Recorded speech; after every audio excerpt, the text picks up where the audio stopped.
Thank you for joining us. It is the semifinals of Who's back? Yes, it is the semifinals of the CIF Southern Section Football Playoffs. Freddie, before we get into what we have left, yes. Some good points that were brought up over the weekend. More thoughts by you on Division I. And, 2 weeks ago it was the talk about how maybe certain teams didn't belong in there. And then last week it was the talk of how these games were just monumental blowouts in the quarterfinals. And I want to say, I think Eric Seinemer with the Los Angeles Times had pointed out, I think it was 4 or 5 straight years, same 3 teams in the semifinals, Centennial, Mater Dei, St. John Bosco. And one of the tweets that I had put out is this is the most lopsided and unpredictable, predictable division that there is. Centennial, Mater Dei, and who's Bosco. Bosco, they blew everybody out. It's the same old story. So, this is why we went to competitive equity, though, was to, because one of the memos that Rob Whiteout had put out was the games were just blowouts, too many blowouts. By the way, I'm Aram, he's Freddie, behind the camera, James Escarcega. And last thought on that, because I've had, but the blowouts are continuing at the top of the division. Well, there's nowhere you could go. I mean, this is the ceiling. So teams who can't reach that ceiling, they're kind of stuck in. They're getting blown out. What can you do?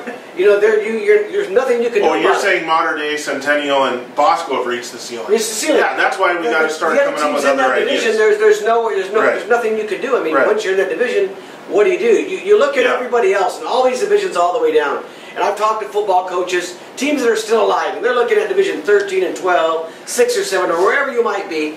And the only concern that coaches have is what is your reward for building a program these days? You build it too good, like Charter Oak, you get in a situation where you have turnover. Well, yeah, them too. Or St. Francis. You're in a division where it's impossible to compete. You hit a ceiling with some of these public schools where you build your programs back up. And you still have a good program, but you're in a division where you never should have been at in the first place because you've done a great job, while you're rewarding mediocrity on the other end. Yeah, CIF they're really overreaching with what they do to teams once they win a division. Yeah. Now you could look at the Grace Brethrens and the Rancho Verdes that are handling the bumps just fine, but then, like you said, there's an Arroyo that wins at D12, and now they're up in D8 right now, and that's too much. They can't be so quick to bump teams. But unless you're Mater Dei, Bosco, or Centennial, what this has done now is you ain't going to see a team like Temple City win 6 or 7 lower division championships anymore, or win through. It's just those days are over. You'll be moved up too fast. Multiple times. Okay, let's get into it. We're talking about having an open Division 1. 8 teams. You take that first week off for those 8 teams, and then kind of like a lot of things. I think you could even open the state playoffs right off the bat.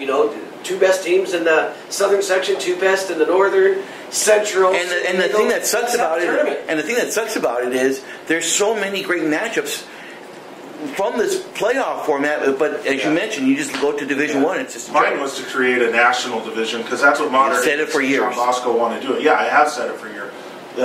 Create a national division. But let's talk about the divisions that are fun now, because every other division is fun. Yeah, well, on that note, we're going to jump right into Division 5, right? That's where we've got 2 teams left. Glendora, they're at home against Palos Verdes on Friday night. Palos Verdes knocked off number 1 seeded Aquinas. And St. Paul, winner of that thrilling game, that area game against Lucerna. Before we get into St. Paul, Freddie, this game against Lawndale, and it's at Lawndale, I wanted to ask you, kind of back to the division thing, is St. Paul having a better season than Bishop Amat? I guess they're down in D5. I guess when you talk about how are you doing in your little corner of the world, yes, but who's enjoying their season more? St. Paul is. Okay. St. Paul is because they had to go all the way down to the depths of wherever they were, and they're starting to rise back up. Okay. Whereas Bishop Amat has been consistent throughout over the last decade. But if we got Amat in D2, they'd still be playing. Oh, they would. No question. They would. The fans would be everybody. Fair enough. Okay, so St. Paul going to Lawndale this week. Lawndale has that stud running back. His name escapes me. Jordan Gilmore or Jordan Gilmore or Wilmore, something like that. Wilmore, that's it. He's a big dude, tough to handle. USC commit, I believe. Yeah. Jimmy, that'll make you happy. I think you look at this division now. The last 4 teams. Lawndale's probably the class of these 4 teams. I think they've blown out their shutout and blown out their first 2 opponents. Yes. It wasn't even close. No. So I think the pressure now is on St. Paul They've got to go to Lawndale to try to get this win. You know, they squeaked out a tough one. It was a great area game, James. You were there last week. Man, oh man. Your thoughts, James, first, if they could get this done another week, because this is probably the best team in this division they're facing. Yeah, I was thinking about this morning. You know, Aaron, it's kind of like the horse racing theory. Is there anything more in the tank now? You know, we're reaching all these games to get to the Breeders' Cup Classic. Is there anything left there for the final game? I don't know if there's anything left for St. Paul. I mean, that was... Freddie, there was 4,000 people at St. Paul Friday night. Yeah, That's all you need to know. I believe it. I mean, it was an emotional game. Don't tell Bishop Vermont fans there were 4,000 people there for a quarter. It was absolutely... Think of all the money they lost being in Division 1. Yeah, but I don't know, man. I just don't know if there's anything left in the tank, Aaron. I got Lawndale winning this game. Lawndale's a team, if you look at their track record this season, they played some really good upper division teams, gave them all they could handle, if not one. They've got the best player on the field. Give me Lawndale. What about Palos Verdes, Glendora? Yeah, well, first thing about Glendora, they've got an injury to replace. Yes, that is Xavier Ford, according to Will Hernandez, who covered the game Friday night, rolled up his ankle, or the guy who covered it out there for us from the Riverside Press Enterprise. Ford rolled his ankle, and it's going to be one of those game time decisions. Yeah, let us know later in the week. Well, how do you pick that game? Exactly. If I don't know if you don't know, he's everything to that team. That balances out their whole attack. He's got to be able to play for them to survive this game. But look, assuming he is, let's assume that he is. If he plays, I got Glendora. Yeah, if he plays, I like Glendora too. If he doesn't play, yeah, it ain't happening. And I think just what Brandon Rohr has done, and this comes down to, we always talk about coaching and what is the difference that coaching makes. You have, Brandon Rohr, the Perrys joined that staff. They had some holdovers from Glendora, from last year. I think it's one of the new great staffs that we have in the Valley. Yep. And it's been a long time. I think you wrote it today, James. It said it's online. How long it's been since their last semifinals? 1988. It's been a Zernico team? It's been a while. No, it was. It might have been, because I know Dean Kronowski was the head coach. They actually tied that game the last time that they were in the final. Yeah, so it's. I like Glendora too, Aaron. Yeah. Assuming they've got their running back and their horse. This game is at home. That'd be incredible for them. It's been so long, and it's such a great fan base and community over there. One last note: if we do get the St. Paul Glendora game, Citrus College. Okay, there you go. D6 South Hills, #1 seed. They've survived the first 2 rounds. Now they're at home, finally back at home. They were on the road last week against Pacifica. This Pacifica team is one that everyone kind of thinks is one of the, they are one of the top 4 teams in the division. They are one of the title contenders. What do you think? I think for South Hills, this is where you want to be as the #1 seed. They had that first game. They didn't start their quarterback for disciplinary reasons. They were able to survive that. They had to go on the road last week and play Maricosa, a team they played earlier in the season. Yeah. They had these 2 games where there's everything to lose as the top seed, and you've really got to convince your kids how important it is to be ready for these games when the other teams really have nothing to lose playing you. I think now they're in a situation, they're a game away from the championship. I think we're going to see that South Hills team that we saw early in the season that was hungry, that defense that we saw early in the season that absolutely gets after you. I really like South Hills' chances, and I like these semifinals when they're this close. I like when they're at home. I think it plays a big role, and they've got Khalil Ali, their quarterback, played last week. Assuming everything is good, Aram, I like South Hills to get through this. Yeah, I do too. Pacifica 11-1, but don't let the record fool you. They really have not played anybody. I was looking at that too. I was trying to figure out where their big wins come from. Yeah, other than once they got in the playoffs and Mayfair had a winning record. Yeah. I think Mayfair's they played good. maybe 2 or 3 teams besides that had winning records, and those winning records were only 6 and 5ish. So give me South Hills, James. You the same way? Yeah, pretty much. One thing I will say about Pacifica, they lead the division in rushing as a team with 3,700 yards. Okay, well, South Hills knows what it's got to stop. Yep. D7, Northview, still alive, Freddie. Last week was supposed to be the slip-up spot going against an athletic truth game. And, I'm not sure. Well, you were at the game, and I was kind of following Marcelo Perez gave us a lot of credit, Marcelo Perez, saying that all that talk of that week about them not being respected, they hadn't really played a team that had really been tested it. They took that to heart. Right. They took it to the field. I could see the seriousness, James, before that game and going up against Warren. And you're talking about a Warren team that averaged 44 points a game, that scored 21 or more in every game this year. Right. They absolutely shut them down. But didn't Warren hand a lot of that to them in the first half? Weren't there a turnover cluster? I'll say each team had 4 turnovers. Okay, well, each team gave up field position. Right. Northview took advantage of theirs. Fair enough. And what Northview did is, I think they knew they might have a little trouble passing the ball. They found success running the ball against that team, and they just kept doing it all night. Quarterback only had to throw the ball 11 times, and that's good for Northview to know that, if this isn't here, we can go to this. But at the bottom line, their defense and what they were able to do, because you're right, they gave up 4 turnovers too. They gave up field position, and each time, Aram, they were able to shut them down, not even stop them, but push them back. And I think, going forward, the danger is you've still got to get up. This Culver City team is one of the ones that have beaten Warren this year. Right. I mean, it's an even tougher test. One of the speed it's teams. on the road. For Northview, yes, you passed a great test last week, but the test gets even tougher this week. It doesn't get any easier. Warren was great. Culver City's even better. That's why I'm picking Culver City, Freddie. Yeah, no, I'm going to stay with Northview. Okay. After what I saw last week, the way their defense played, I have to think their offense is going to be a little better this week. I'm going to stay with Northview to get the championship, James. I'm going to. If you look at the ratings on CalPreps, this is. If you look at this is the championship game. I mean, it's not even close. When you look at the other, surprise me. It's not even close. I am glad, by the way, Freddie, that you interviewed David Barella. Yeah, that kid is a stud, man. I mean, he looked like a warrior. He had the war paint on, and even before the game, he comes up and says, "How you doing?" And he's a respect. He is everything that school is all about, and then some. Okay. Now we go to the next division, Aram, and this is my guarantee of the week. You're not going to get an argument from me. Arcadia in the finals. Division 8, Arcadia going to Altaloma. Altaloma, one of 3 Palomares League teams. Can you believe still that? Going. Yeah, pretty good league this year. South Hills got out at the right time. I'm sure Bechtel will like that.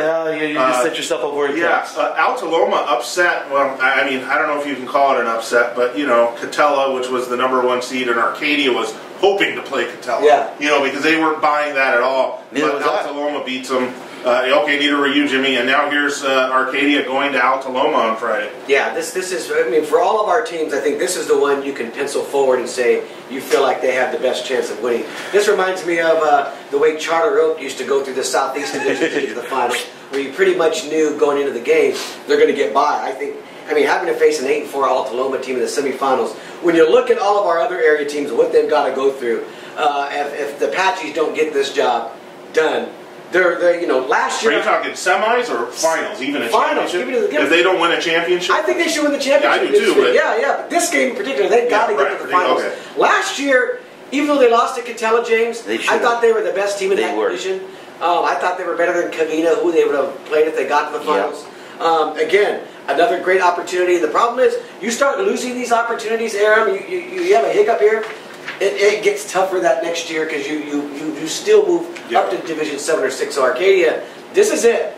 And, unless they really screw this up, they're going to be playing for a championship next week. Yeah, I think they're a prohibitive favorite in this game. I don't think it's such a slam dunk if they get Kaiser in the final. Yeah, they're very good. Yeah, Kaiser. They're very, very good. Oh, you see who they coaches at Altaloma? What's that? You see who the head coaches at Altaloma? No. Who? Mark Pasquella. Oh, Pasquarello. Okay. Yeah. Well, he's done. Wow. Pasky. Yeah, I mean, you talk about it. Still, Arcadia should win this game. But it is at Altaloma, nonetheless. Okay, so all 3 of us on Arcadia. Rob was the coach last week for Warren. Didn't scare Northview. Jesus.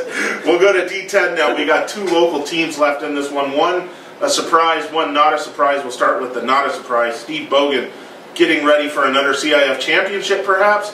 He's got to beat the #1 seed in Highland. That's Bonita hosting Highland.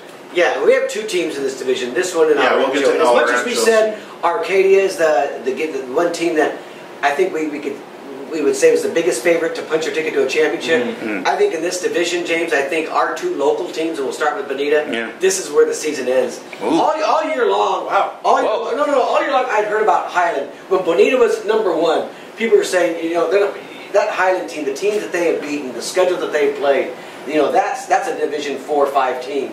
And they're 12-0, they're undefeated.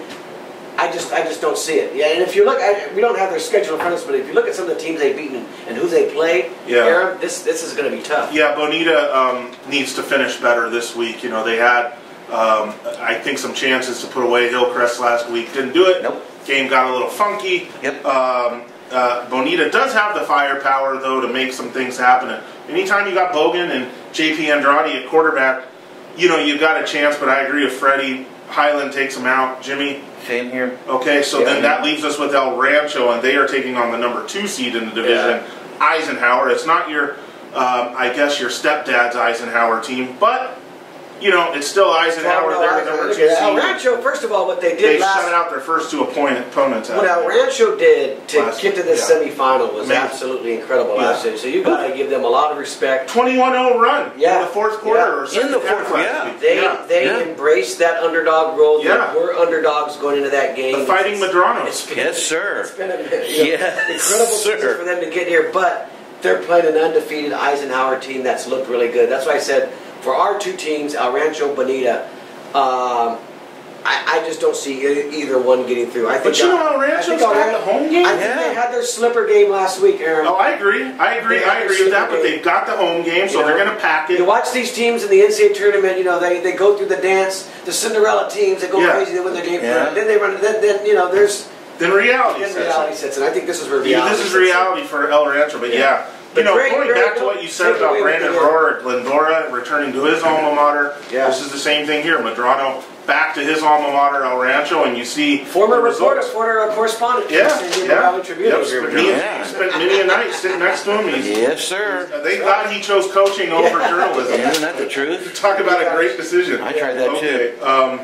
Division 13. Yeah, Division here 13, we go. This is going to be an interesting one. I think, Go ahead, Aaron. Introduce the first game. El Monte, trying to win its first CIF championship since 1930. Trying to wake up the ghosts there. El Monte's been cruising along. They're hosting Adelanto, who I know why Freddie's kind of making some noise already. Adelanto's had no problem scoring points either through the first 2 rounds. And they are, the 4 seed in the division? Yes. What I remember back, this was before Arroyo played El Monte. I think I was at the Arroyo, which game was it? Gabrielino game. Yeah, I was at the Arroyo Gabrielino game, and I talked to Jim Singers, and we were talking about this division in 13. I said, do you think El Monte really has a shot to win it? And he goes, the team you really got to watch is Adelanto. That they are really good. El Monte's cruised through the first 2 games. It's been, really, really easy for them. I think they racked up 468 yards and didn't throw the ball one time. Yeah, well, you don't have to. I mean, I remember that was an old Mike Mooney thing where I asked him one time about that, and he said, you just screw things up. If you can run the ball and they're not stopping you, just no need to throw. I told Sinisterra, who do you think you are? Woody Hayes? Woody Hayes had that old saying, 2 things happen when you throw the ball, and one of them's not good. That probably was over at 8. 3 things, right? I think it could have been over at 8:30, right, James? Yeah, that's great with that. This is the truth game, and look, I'm not gonna bet against somebody. They're number 1 seed. The number 2 seed of this division is Orange Vista, who's going to be playing Gary. El Monte's beaten Orange Vista early in the year, so and until Adelanto can prove this seed wrong, you got to take El Monte at home. I want El Monte to win and Freddie to be sitting at the El Monte table Thanksgiving week. At CIF's championship luncheon. That'd be great. That would be pretty neat. Did you see my note, by the way? I'm not going to pick against El Monte, not this far along, but I think it's going to be a shootout. And hopefully all of El Monte and the whole Mission Valley area, the 5 points as I like to call it, I hope they're all there to watch this game. This should be a hell of a crowd. It really should be. El Monte deserves it. But I got El Monte. Jimmy, I do too. Wow. Top 25 rushing team in the country. Yeah, that's Seniceros for you. Last one, Orange Vista at Gary. Might as well talk about it. Gary's, they're in Pomona. Orange Vista's 11-1. Gary's 10-2. Gary won a good one last week, Aram, and they're kind of that team. I mean, when you think of Gary over the years and the miserable time they used to have in some of these leagues, this is great for them too to have this opportunity. And look, they played Pomona. They played some pretty good teams. La Puente. I bet Orange Vista, as good as they are, we know that El Monte's beaten them. You think they got a shot? I don't really know much about them. I mean, they had to beat Bishop Montgomery by a point just to get out of the first round. So I don't know. I'd probably stick to form here. Yeah, so will I. But I think if the projections are right, it's not going to be close. That Gary will lose. Yeah. Okay. If you look at it, I don't think now the Gary people that we finally talked about could be mad at us. And so we've gone through it. I want to end this on one more thing and get your guys' thoughts on this. You know, after Friday, we go into next week. It's championship week. The luncheon is going to be next Monday down in Long Beach. The championships are going to be the day after Thanksgiving on a Friday. And Saturday. I just think it's terrible having the CIF championships during a week when all of the students are out of school. I mean, this is supposed to be the week when you go to school, championship week. You have rallies at the school. You have all these things that go. That Thursday before the Friday is one of those great days at the schools where they do rally. You know, whatever you do. But that's going to be Thanksgiving Day. That's going to be when they practice the day before a championship. I just don't like it. I hope they find a different way. I think the players deserve to be in school that week and get it. You know, it just takes away some of the juice. And I'll tell you what, for a CIF complaining about CIF crowds and everyone, you're doing this on a holiday weekend. So if you don't have the crowds, you have no one to blame but yourself for scheduling CIF finals on Thanksgiving weekend. Well, this was typically semifinals. Was the Thanksgiving practice was semifinals, and it was used to special. Be second round, quarterfinals. Yeah, but for the most part, it was semifinals, right? For most of our history around here. No, Yeah, quarters. It's quarterfinals. Most of our history, it went to semifinals in recent years. Yeah. Now it's championship. I always thought. When you won the first game back in the day, and you got to the quarter, that's considered the quarterfinals. It's always a measure of a great season. That used to be Thanksgiving week. See, because I can remember, you know, the Friday after Thanksgiving was like a semifinal game, and everyone was back in town and went to that semifinal. I would say it's only in the last 3 or 4 years. I don't think so. The calendar used to be pushed back even further. I remember when Steve Bogan retired and Escarcega was over at South Hills, and he's writing me this, you know, about Steve Bogan's 11 straight, you know, Thanksgiving Day practices, and it's because they all won first round games. They got that second round for a lot of years. It's recently it went to the semifinals. But I'm just saying, back to my point, having it on championship week when all the kids are out, when you're talking about filling stands and everybody there, I just think the reason why is for the state football playoff. Yeah, for the state football playoff.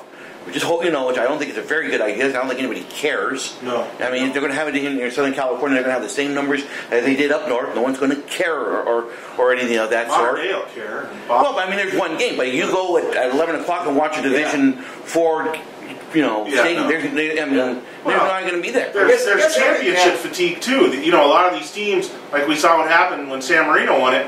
They would have just wanted to just pack the thing up and go home. Yeah. And a lot of these teams do. Arroyo, same thing. When they won CIF, that was supposed to be it. You don't need, you know, 2 more games potentially. And by the way, I just wanted to be a weird but you're going to appreciate this, though. The flip side is you guys are going to appreciate this, though, in June or May when the CIF baseball finals are, you know, you're not covering those on June 10th. You know, those will be done by the end of May. Hey, it doesn't impact us. I'm fine covering games Friday or Saturday. You know, it doesn't matter. I just think it does take away some of the juice. It does. It takes away some of the excitement. The crowds will not be as big because a lot of people leave on holiday weekends. When a lot of kids are out of school, you know, out of sight, out of mind, it's just a natural You're talking about the tail end of it, though. What about when it was the front end of it in August and we were going to games and the band wasn't there and the cheerleader wasn't there? Because they weren't in school yet on August 17th. Yep. I mean, you know, a lot of kids are down at Newport still. Let the record reflect, by the way, that this was a state deal with the calendar, and that the southern section voted no. Oh, okay. Well, that's good. I don't understand voted, a lot of what CIF's doing with it. So this is a big Northern California thing now, and it's unfortunate, but this is the reality of the game. And you know what the reality? You know what a lot of money on Friday night. Yeah. And you know what also the reality is, Freddie? Basketball starts today. There were going to be games either way Thanksgiving, whether it was a semifinal game or a final game. There were going to be your money games are your championship games, Eric. Yeah, it's true. At the end of the day, the biggest crowds, the biggest, you know, everything are those big championship games. And we may still have them, but who knows? Yeah. Well, we're going to find out in this area because we're going to have some championship games after this week. I'm pretty sure of that. Anyways, get out to these games, semifinals this week. Enjoy them. Be on Twitter, wherever it might be, and interact. And let's see some of that crap talk like last week, like that got Warren beat by Northview. Attaboy, Freddie. See you all next week.